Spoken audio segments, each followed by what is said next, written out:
Welcome to Middle Ground, the space between who you were and who you're becoming. I'm Bryn Erickson, life coach, mom, Latter-day Saint, and just a fellow work in progress. Consider this your space for all of it, the real conversations about faith, relationships, health, finances, identity, sexuality, and every beautiful, messy piece of being human. Because I believe the more honestly we see each other, the better we love ourselves and the people around us. If you felt that, you're in the right place. Let's get to it. Hey there. As you are listening to this podcast, if someone comes to mind that you wouldn't mind sharing with, that would be amazing.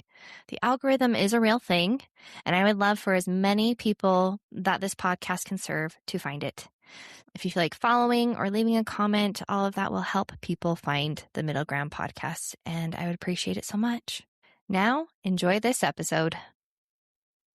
You guys, I am recording this episode in my garage today because it is summer vacation and the baby is napping. And it is showtime for my older kids, and they decided that they wanted 2 screens today. So one is downstairs on the TV and the other is upstairs on the iPad. And the quietest place in the house was the garage.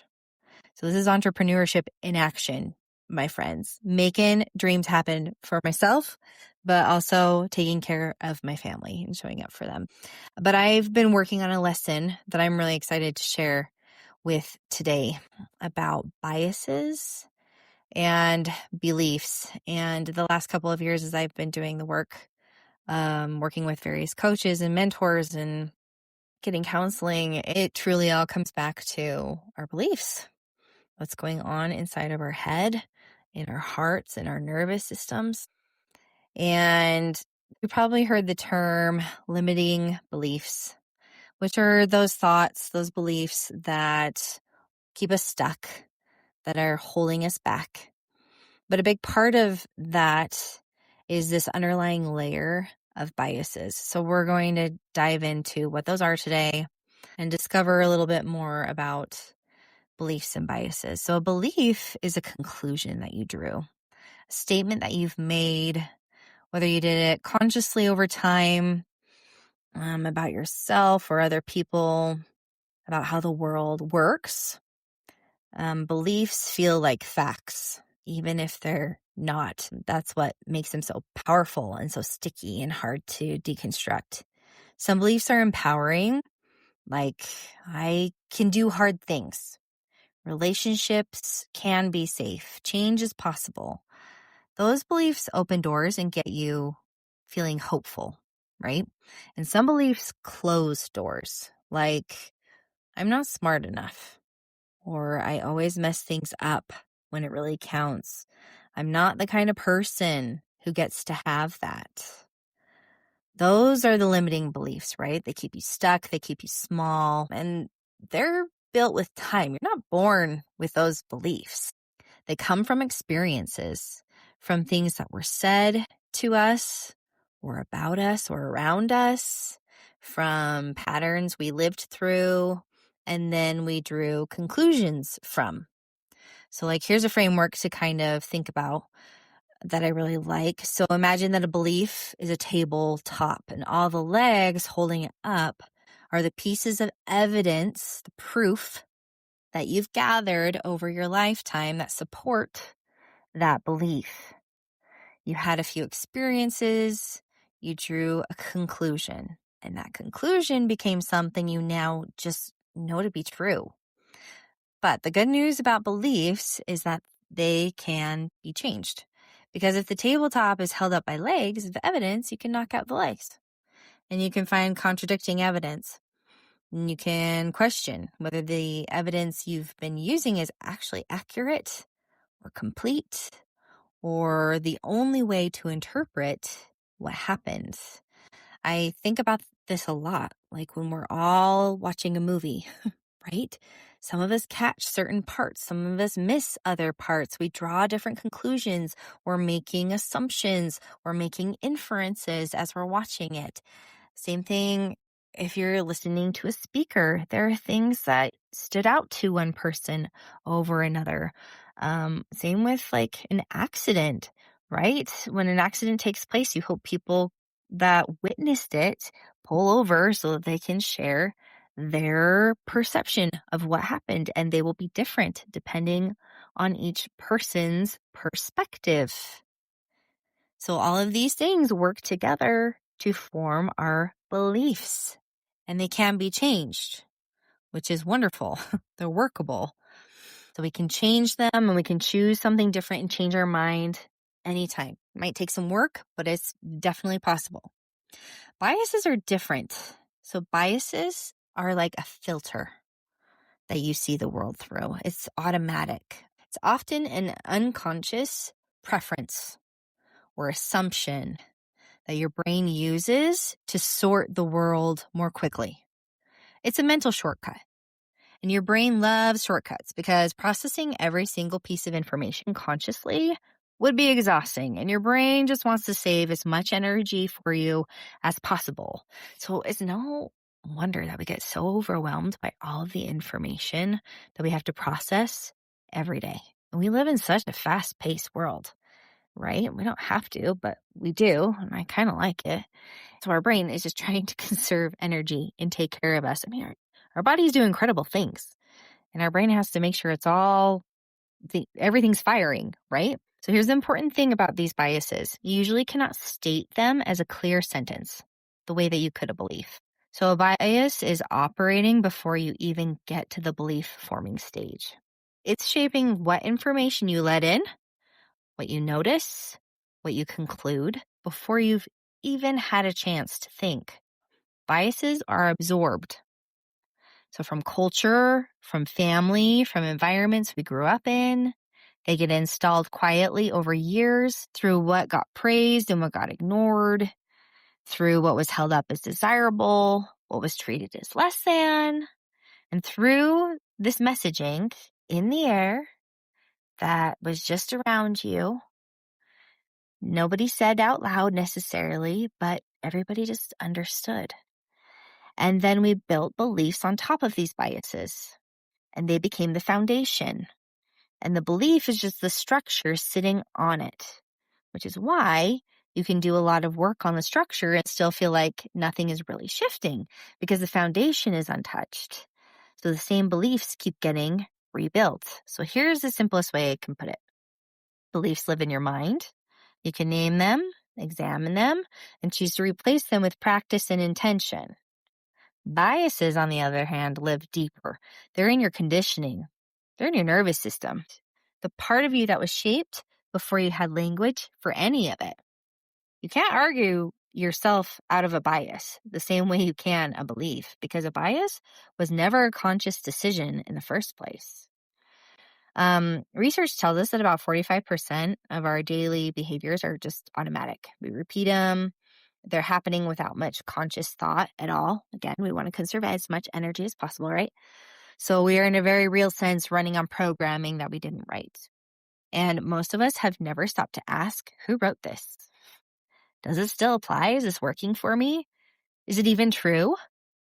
Okay, so a personal example that helps explain biases and beliefs really well has a lot to do with, I know I talk a lot about my health journey, but it's because this is something that is ingrained in me, and I've really had to deconstruct and conscientiously work on, and not just the beliefs, but the biases, those under layers that have held up my beliefs for so long, for most of my life, that I just breathed in and became a natural part of who I am. And for most of my life, I carried the belief that to be truly loved and truly seen and beautiful, that you had to be thin. And I didn't arrive at that belief through just a single moment. I absorbed it slowly over years. Specifically, I would notice women that lost weight getting lots of compliments. It was dieting conversations constantly from my peers, from family members, movies galore, TV. It was in what got celebrated, as people lost weight and finished a diet, and also what just quietly got passed over. And it was in thousands of tiny messages that I received before I was old enough to question any of them. And that's not a belief I formed. That's a bias that I was marinated in. A filter that got installed so early and so thoroughly that it just felt like reality. So over time, I did the work. I came to genuinely believe in my mind that anybody in any body of any shape or size is worthy of love exactly as they are. And I believe that now. Some days it's harder to believe than others, but I've seen and I've been looking for evidence of that because I've wanted to believe it.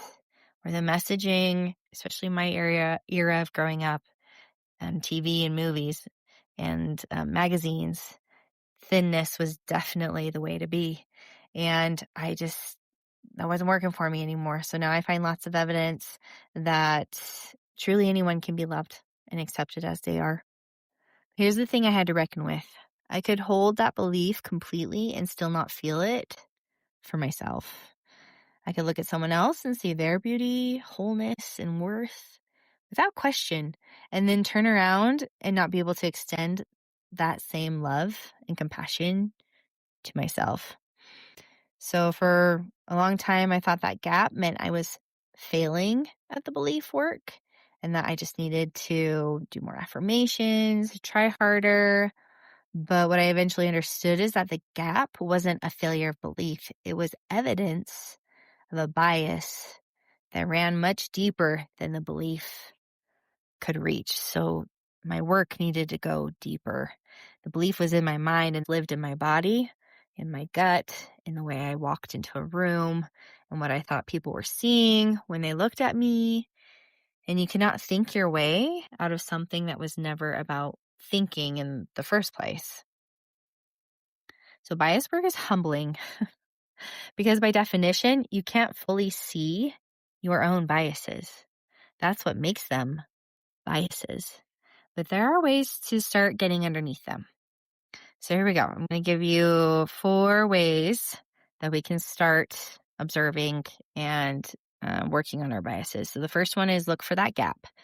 If you hold a belief for other people that you can't apply for yourself, that gap is a signal. It's pointing at a bias, not a character flaw, not a failure, but a filter that was installed before you had a say.